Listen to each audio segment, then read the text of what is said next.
വെള്ളിയാഴ്ചയല്ലല്ലോ നബിദിനം. അപ്പൊ നമ്മൾക്ക് ഇവിടെ വെള്ളിയാഴ്ച ഘോഷയാത്ര, കുറച്ച് പരിപാടി കുട്ടികളുടെ രാത്രി കലാപരിപാടികൾ, പിന്നെ കഴിഞ്ഞ ശനിയാഴ്ചയാണ് ഫുഡ്.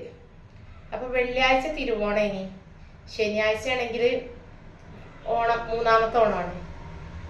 അപ്പം ഇന്നലെ ഒരു 12 മണിയായപ്പോൾ ഫുഡൊക്കെ കിട്ടി. പക്ഷെ എന്താണാവോ, ഓണം നബിദിനും ഒരുമിച്ച് വന്നുകൊണ്ടാണാവോ ഉള്ളത് കൊണ്ട് ഓണം പോലെ എന്ന് പറഞ്ഞ പോലെ കഴിക്കാനുള്ള ഇനി ഫുഡ് പള്ളിക്ക് കിട്ടിയതേ. അപ്പൊ ഇത് ചോറ് കിട്ടി. ചോറ് കുഴപ്പമില്ല, നമുക്ക് 2 നേരം അഡ്ജസ്റ്റ് ചെയ്ത് കഴിക്കാനുള്ള ചോറുണ്ട്. പിന്നെ ബീഫ് കുറച്ചുള്ളൂ ഇനി കേട്ടോ. പക്ഷെ ഇതെങ്ങനെ ഓരിക്കുന്ന് വിചാരിച്ച് ഞാൻ ആകെ കൺഫ്യൂഷനിൽ നിന്നേ. പിന്നെ ഒരുമിച്ച് എല്ലാവരും കൂടി ഇരുന്ന്, കാരണം ഞാൻ വീഡിയോ എടുക്കാൻ വേണ്ടി മറന്നു സത്യം പറയുകയാണെങ്കിൽ. എല്ലാവരും കൂടി ഇരുന്നിട്ട് ഒരു കഷ്ണം അങ്ങോട്ടും, ഒരു മസാലയും, ഒരു ലിവറും, ഒരു എല്ലും, പിന്നെ 2 നല്ല കഷ്ണങ്ങളും അത്ര ഉള്ളേനി. അത് അങ്ങോട്ടും ഇങ്ങോട്ടും പിച്ച് ഞങ്ങൾ കഴിച്ചതല്ല വിറ്റുണ്ടേനി. കുട്ടികളല്ലേ ഒരു തല്ലുകൂടി തിന്ന്, പൂച്ചകളും കാക്കകളൊക്കെ തിന്നണം പോലെ. അപ്പൊ ഇന്നലെ സത്യം പറയുകയാണെങ്കിൽ ഇറച്ചി തിന്നിട്ട്, ഇറച്ചി എന്നല്ല ഒരു തിന്നൊരു ഫീലില്ല. അപ്പൊ ഇന്ന് നമുക്കൊരു മുടിയാഴ്ചയുടെ ഇറച്ചി കിട്ടിയിരുന്നു. അപ്പൊ അതൊന്ന് വരട്ടിയിരിക്കണം. അപ്പൊ ഇത് കിട്ടിയ പാട് ഞാൻ ഫ്രിഡ്ജിക്ക് വെച്ചിട്ടുണ്ടാവും. അപ്പൊ ഇനി അത് മുറിച്ച് ഉണ്ടാക്കണം. അപ്പൊ ഈ ബീഫ് കണ്ടപ്പോ എനിക്കൊരു ബിരിയാണി വെക്കാനൊരു പൂതി. പക്ഷെ ഇന്ന് ബിരിയാണി വെക്കുന്നില്ല, ഇന്ന് വെറുംചോറ് ഇനി ബാക്കിയാവും.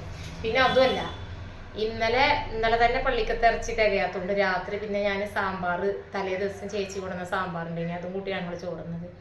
ഇന്ന് ഉച്ചക്ക് സാമ്പാറേനി. ആ സാമ്പാർ ഇവിടെ ഉണ്ട്.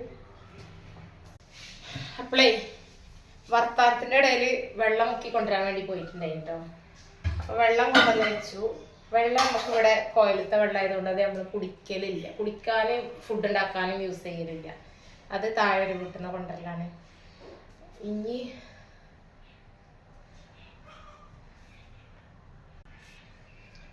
അപ്പൊ ഇനി ഇതൊരു ഭാഗത്തേക്ക് നീക്കി വേണ്ടിയിട്ടാണ് ബീഫ് ഇതിന് കുറച്ചെടുത്ത് കട്ട് ചെയ്യണം.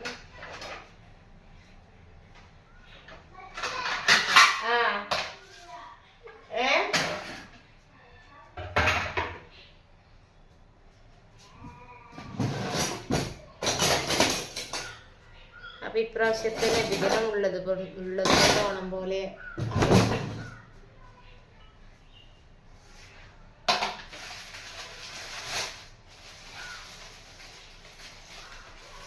അപ്പൊ അതിൽ കുഴപ്പമില്ലാത്ത സംഭവങ്ങളുണ്ട് കേട്ടോ. ഇനി അതെടുത്ത് റെഡിയാക്കിയിട്ട്